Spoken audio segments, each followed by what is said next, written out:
Bonjour à tous. Qui parmi vous a déjà eu de la peine à retenir ou même à comprendre ce qu'il lit? Que ce soit un livre, un cours, un magazine ou même un journal. Il nous arrive de faire face à cette situation. Si t'es dans ce cas, t'as bien fait de cliquer sur cette vidéo parce qu'on partagera ensemble des techniques pour mieux retenir ce qu'on lit. En plus, nous sommes dans une période de reprise des cours magistraux dus au déconfinement pour certains et des cours en ligne pour d'autres encore confinés. Avant de commencer la vidéo, n'oubliez pas de vous abonner pour ne pas manquer les prochaines vidéos et d'enclencher la cloche de notification pour être les premiers à être informés d'une nouvelle parution. Voici alors les 6 techniques pour retenir et comprendre efficacement ce qu'on lit. C'est parti.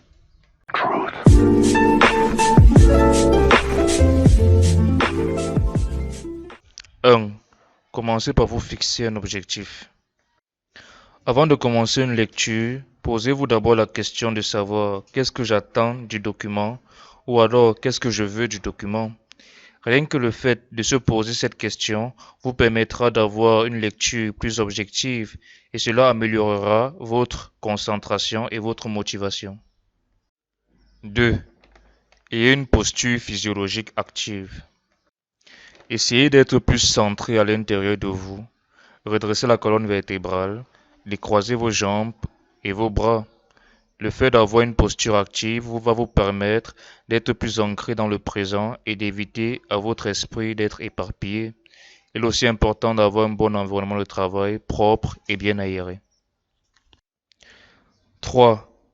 Allez directement à l'information. Lorsqu'on prend un livre, on n'a pas forcément le temps ou même l'envie de lire tout ce qui est à l'intérieur.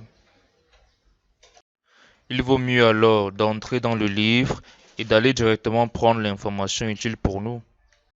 Cette technique se fait en 3 étapes.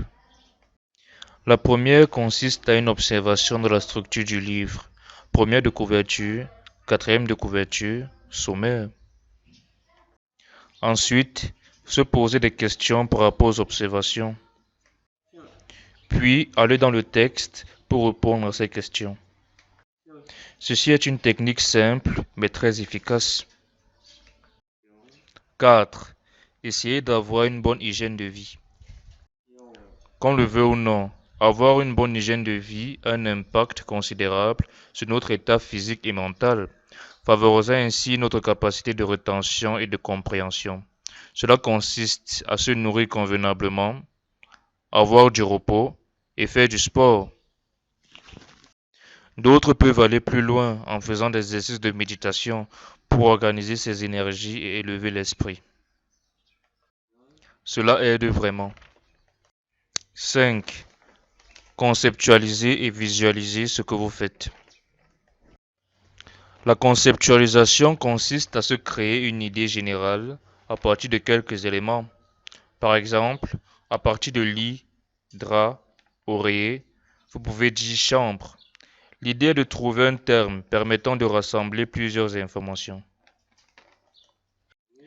La visualisation, à elle, consiste à prendre quelque chose de textuel et la transformer en image pour mieux la retenir. En effet, il a été démontré que le cerveau enregistre plus facilement les images que les textes. Donc, la visualisation nous permet de retenir plus facilement et sans avoir à fournir un gros effort. 6. Essayez d'espacer vos lectures. Il y a plusieurs méthodes. Tout d'abord, il y a la technique de Pomodoro, qui consiste à lire pendant un moment, en principe 25 minutes, de faire une petite pause, 5 minutes environ, où on pense à toute autre chose, et de reprendre la lecture.